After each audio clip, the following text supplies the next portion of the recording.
El tapón no es tan pesado si estás bien acompañado. Escucha MAP Radio. Bueno, y aquí estamos con una mujer al borde que hace muchos años conocí y tuve la oportunidad de entrevistarla, pero quería justamente en este momento que estamos casi para el día 28 de febrero, donde se celebrará y se celebra cada año el Día de las Enfermedades Raras. Con nosotros Jennifer Ramos, quien además quiero que me cuente un poquito de su testimonio, ahora que tengo ya el libro en la mano. Bienvenida de nuevo, Jennifer. Ay, gracias por la invitación, súper contenta de estar aquí.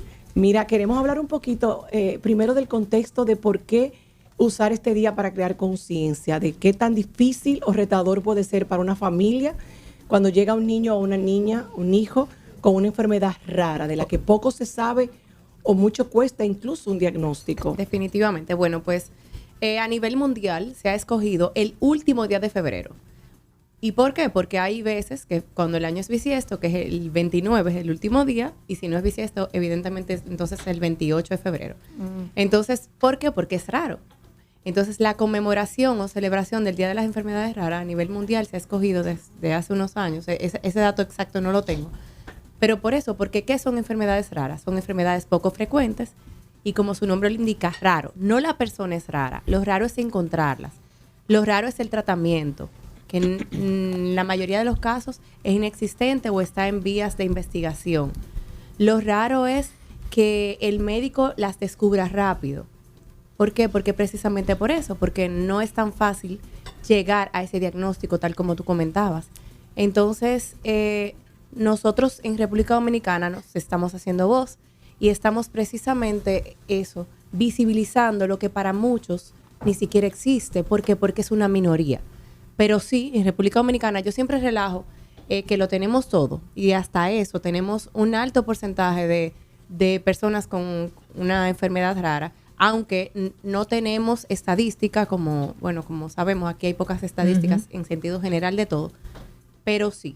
Entonces, nosotros hoy venimos como Fundación María Laura, como la mamá de María Laura, de quien vamos a hablar y por quien me conociste, por quien nos conocimos hace unos años, pero también como miembro de la Alianza Dominicana de Asociaciones de Pacientes, ADAPA, que precisamente en la conmemoración del Día de Enfermedades Raras queremos seguir haciendo voz porque el año pasado se depositó un anteproyecto de ley que lamentablemente perimió, pero que tenemos el objetivo de que vuelva a reintroducirse porque en República Dominicana hay muchas necesidades.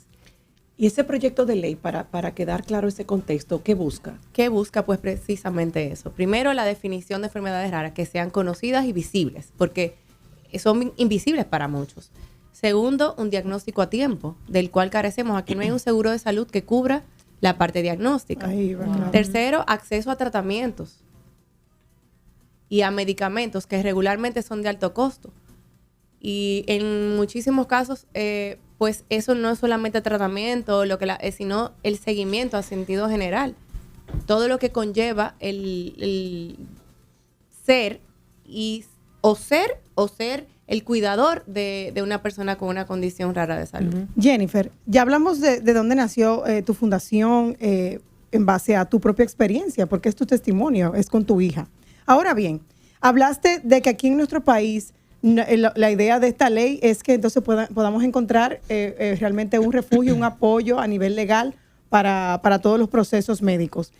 Pero yo quisiera que habláramos en este momento, ¿qué se considera como una enfermedad rara? Yo sé que son muchas, es muy diverso, pero yo quisiera saber eso y también quisiera que tú me dijeras de tu experiencia, si nuestro país cuenta con los doctores adecuados para poder llegar a un diagnóstico real. También es parte de lo que la ley promueve o requiere, de que haya suficiente capacitación para el personal de salud.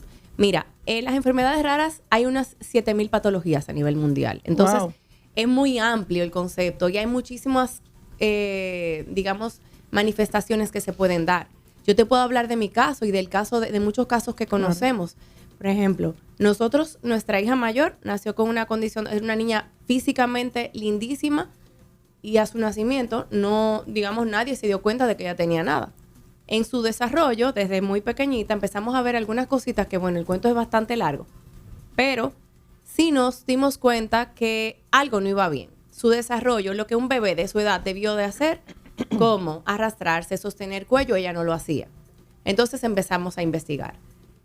Nos tardó 10 años. Wow. Y 10 meses aproximadamente saber su diagnóstico. ¿Cuál a es? pesar de invertir dinero, o sea, recursos y mucho tiempo, dentro y fuera del país. Entonces, ¿qué pasa? Localmente nosotros no tenemos un laboratorio capacitado regularmente para hacer este tipo de diagnósticos.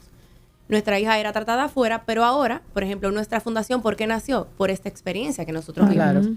Y Fundación María Laura, ¿qué hace? Gestionar el diagnóstico de familias que se acercan con alguna condición de salud de sus hijos para poder, digamos, diagnosticarlos y saber qué es lo que tienen y ayudarlos en el proceso. Pero hay muchísimos tipos, desde niños que convulsionan, niños que incluso tú los ves muy bien y que de un momento a otro se empiezan a caer, que nos ha pasado muchísimo, se empiezan a caer, empiezan a dejar de hablar y de momento lo que tienen es un síndrome que se llama Rett y eso pasa a los 4 años.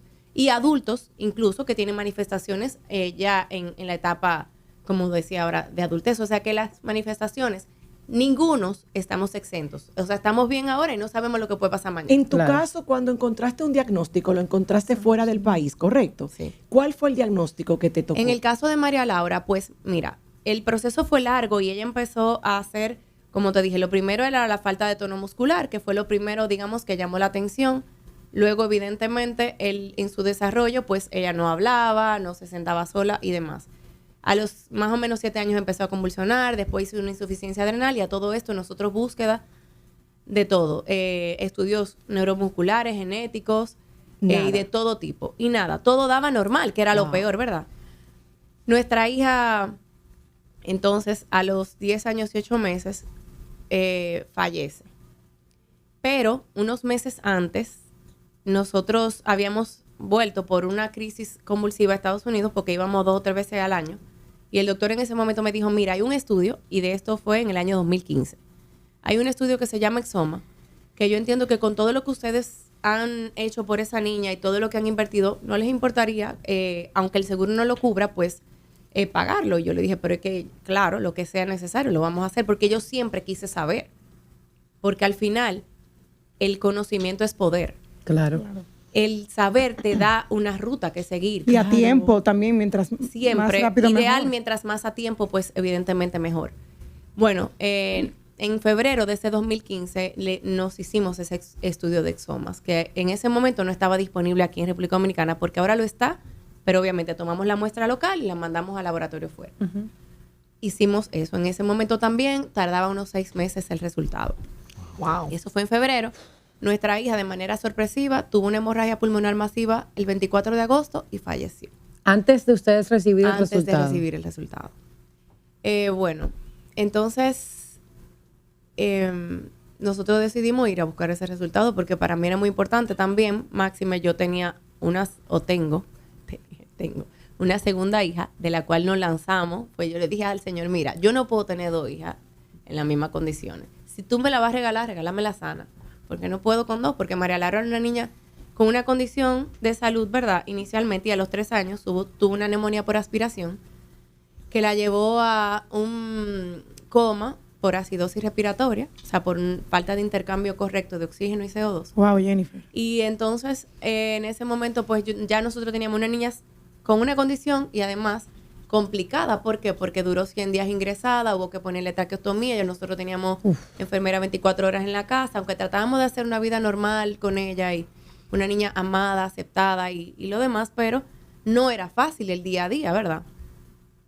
Así es que en ese trayecto, Ana Victoria nace, nuestra segunda hija, gracias a Dios, sana hasta ahora, y pidiéndole a Dios todos los días por su salud, porque no sabemos, ¿verdad? Y entonces, cuando María Laura fallece, nosotros teníamos cita a final de agosto. Y bueno, la postergamos, pero fuimos. Y ella tenía una condición que se llama TBCK. Una condición de las ultra raras. Hay menos de 100 pacientes en el mundo reportados. ¿Qué? En ese momento era la segunda niña reportada con esa mutación genética en el 2015.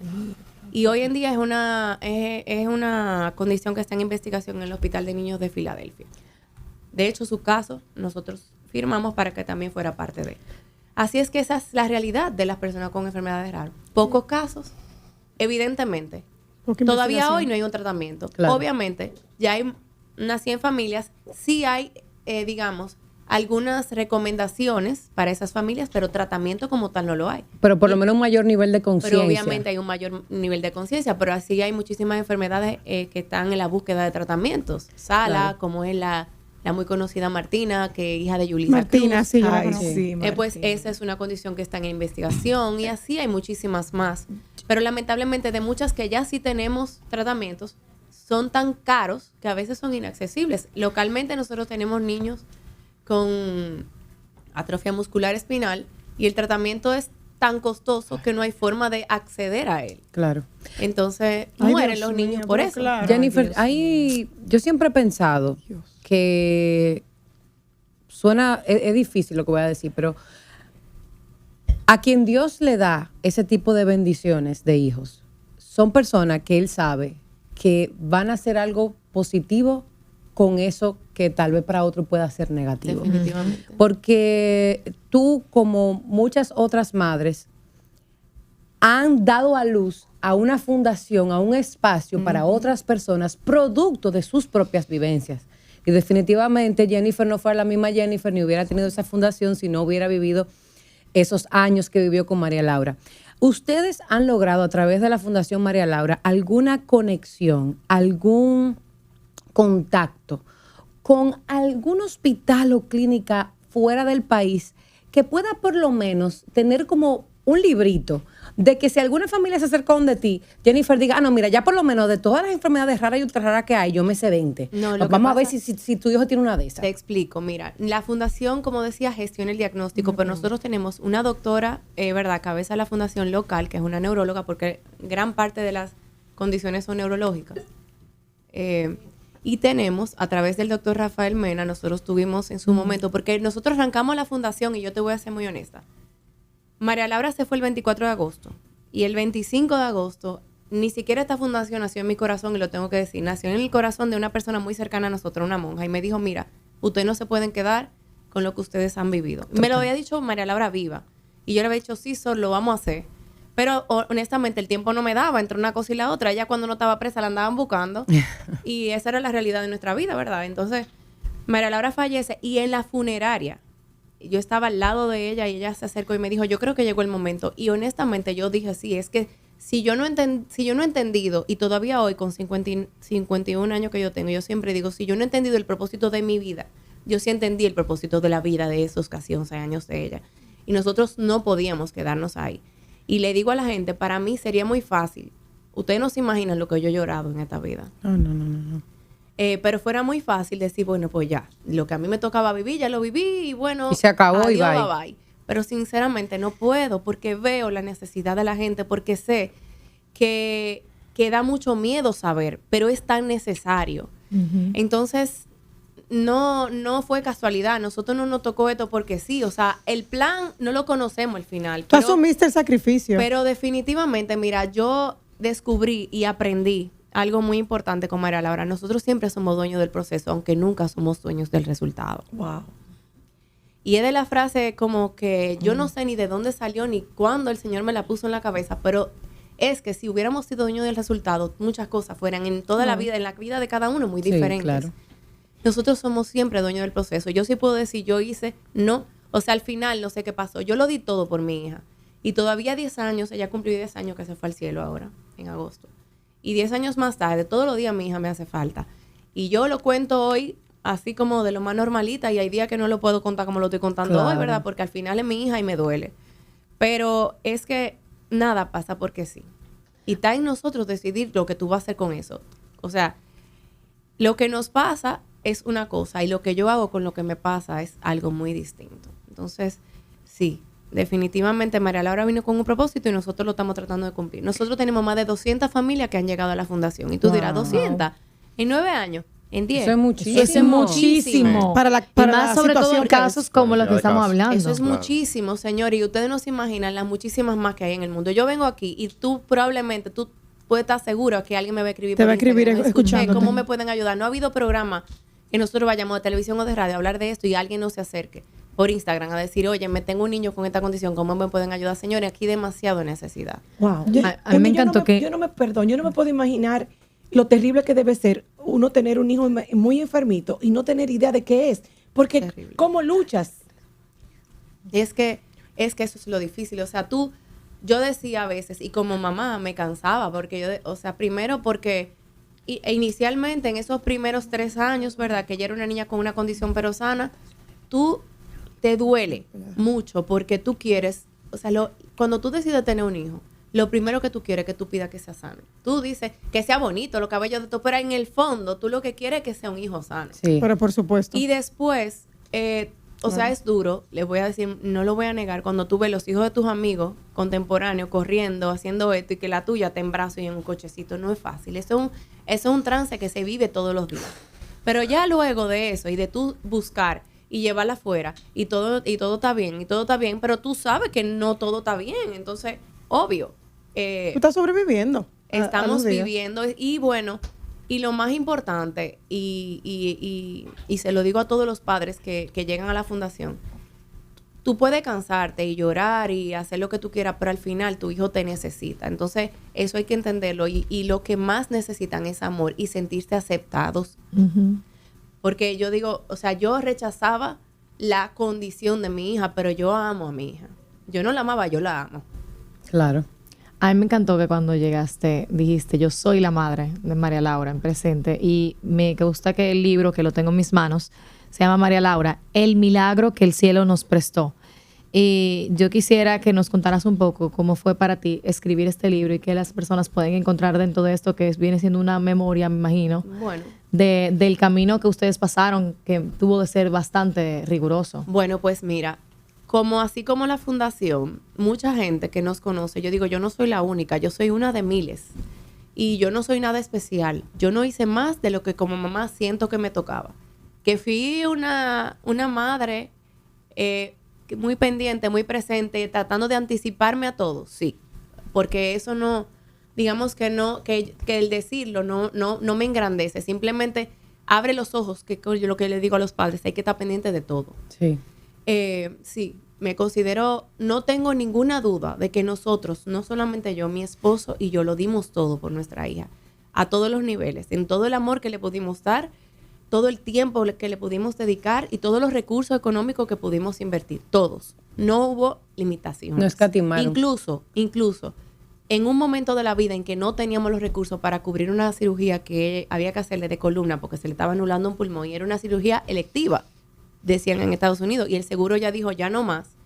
Yo digo, hasta eso tuvimos que pasar para entender lo que pasa a la gente, para yo poder decirle a la gente, te entiendo, tú no tienes dinero, $4,000 para pagar este estudio, yo te lo pago porque yo sé que tú no lo tienes y no es fácil.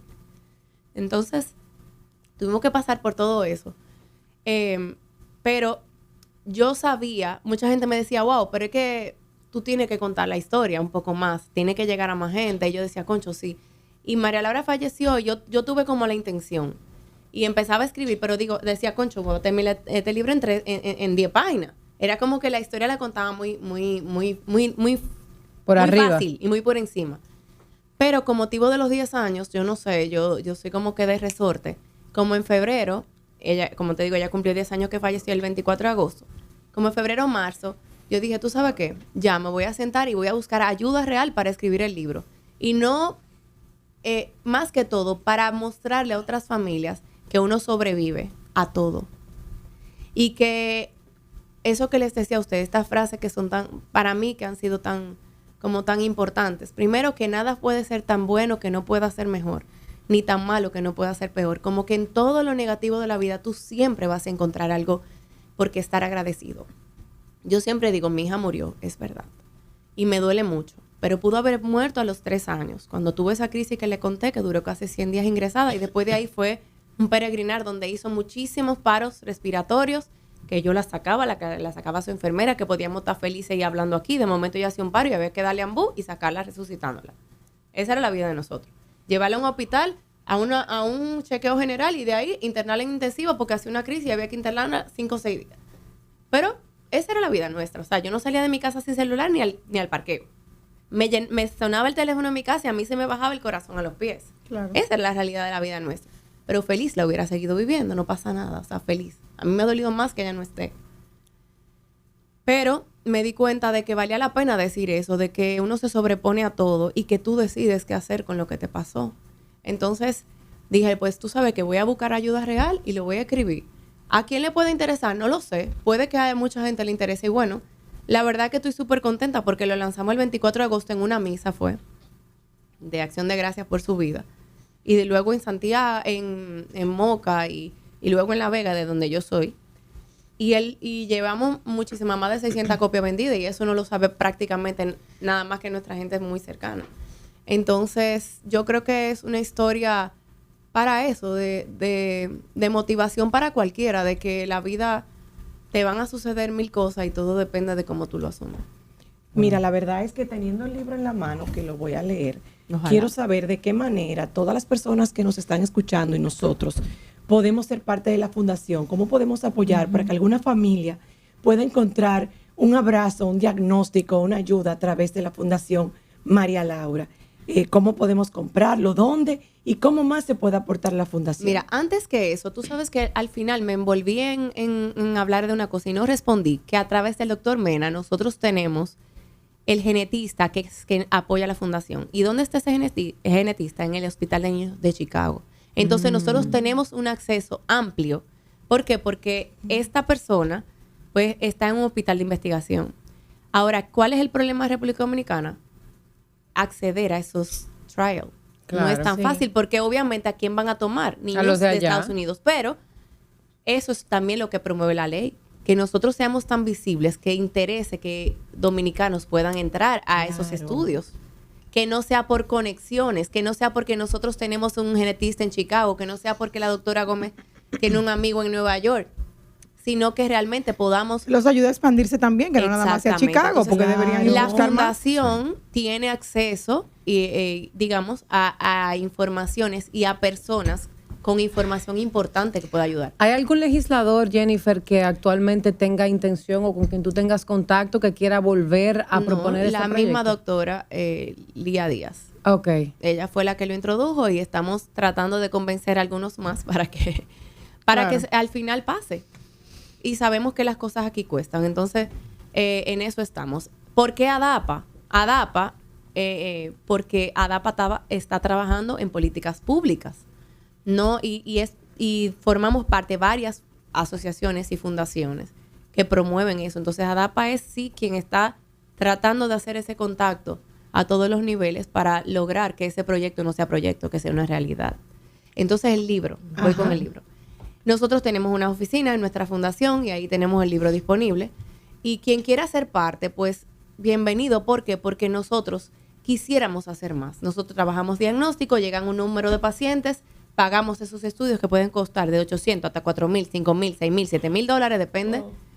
Y bueno, y esos recursos, ¿de dónde salen? De eventos que nosotros hacemos profundo. El gobierno nos da un aporte anual, pero el aporte puede cubrir tal vez un estudio o estudio y medio. Bienvenido, no pasa nada. Gracias a Dios, por lo menos tenemos eso. Claro, claro. Entonces, todo aquel que quiera aportar es bienvenido, porque todos los años tenemos 32, 40, 35, 18 o 20 pacientes a quien pagar estudio. Y, muy importante, nosotros, por ejemplo, hace un mes trajimos al doctor de Chicago y teníamos 18 niños. Y de 18 hubo 6 niños que no tuvimos respuesta. ¿Por qué? Porque aunque se hizo el estudio más profundo, aún no hay respuesta. Wow. Entonces esos niños hay que reevaluar. Hay que volver a pagar para eso. Claro. Entonces, lo que quiero decir es que no necesariamente todo termina con, mira, se le pagó un exoma o un genoma. No, no necesariamente tenemos respuesta. Porque al final son casos tan complejos que no salen aún en esos estudios que son los más amplios que existen ahora mismo en el mercado. De verdad que gracias por aprovechar el momento, sobre todo de venir a contarnos tu historia, su historia, de honrar el legado de María Laura y sobre todo que su paso por la tierra tuvo un gran propósito que ayuda a muchos, a cientos de familias y todas las que faltan. ¿Quisieras decir algo más? Sí, quiero decir, muy importante, que el próximo 28 de febrero, pasado mañana, tenemos un evento gratuito en Galería 360. ¿Por qué? Porque ahí vamos a seguir Siendo Voces. El evento, de hecho, se llama Sumando Voces por las Raras, para seguir haciendo bulla, para seguir sensibilizando, para seguir haciendo saber a la gente que esta minoría también es importante y tiene los mismos derechos que todo el resto de la humanidad. Ahí las Entonces, familias se pueden acercar en esta actividad. se pueden acercar en esa Excelente. actividad y a cualquiera de las fundaciones, miembros de ADAPA, y nosotros, bueno, pues a través de nuestras redes sociales o yendo a nuestras oficinas que están en Plaza Dorada o en el teléfono que está en las redes sociales, también pueden acceder. Este evento, el próximo sábado, es a partir de las 4 de la tarde, está invitada toda la familia. Voces por las Raras va a contar con artistas que van a cantar, actividades para los niños, en fin, los esperamos por ahí. ¿Cómo podemos seguir la fundación? Recuérdanos la @ Fundación María Laura. Perfecto. Ok, Gracias gracias por a venir para acá, por compartir. Y el sábado, ya saben, la cita es en Galería 360. Busquen a través de las redes sociales Fundación María Laura, no solamente para este sábado para compartir, sino saber de todas las actividades que realizan durante el año para uno poder apoyar y visibilizar para cada una de esas familias que necesitan de esa ayuda. Y qué bonito ADAPA también. @ADAPA también, sobre todo aquellas familias que nos escuchan, que tal vez conocen, o una persona que conoce a alguien que tienen un niño con una condición que no saben cómo buscar ayuda, porque no la encuentran, porque no saben definirlo. La Fundación María Laura, me imagino, es ese espacio para que tener las puertas abiertas de comenzar a tener esas Siempre. conversaciones. Siempre. Jennifer, y este espacio está a la orden para seguir así es, Jennifer, Gracias, de verdad. les dando agradezco voz a este muchísimo. proyecto y a todo lo que pueda venir. Tú sabes que tú puedes contar con nosotras. Gracias, de verdad, súper contenta de estar aquí. Un abrazo grande. Jennifer Ramos con nosotros, de ADAPA y sobre todo de Fundación María Laura. Escriban para que también procuren su libro y así estamos contribuyendo de otra manera. Muchas gracias, Jennifer. Y de verdad, honrada de conocerte y de seguir tratándote porque eres una mujer que admiro mucho. Eres una mujer... El tapón no es tan pesado si estás bien acompañado. Escucha MAP Radio, un programa hecho por mujeres para todos. Entrevistas, comentarios y la mejor vibra para cerrar tu jornada. De lunes a viernes, de 5 a 7 de la tarde. MAP Radio, solo por la X102, tu alternativa.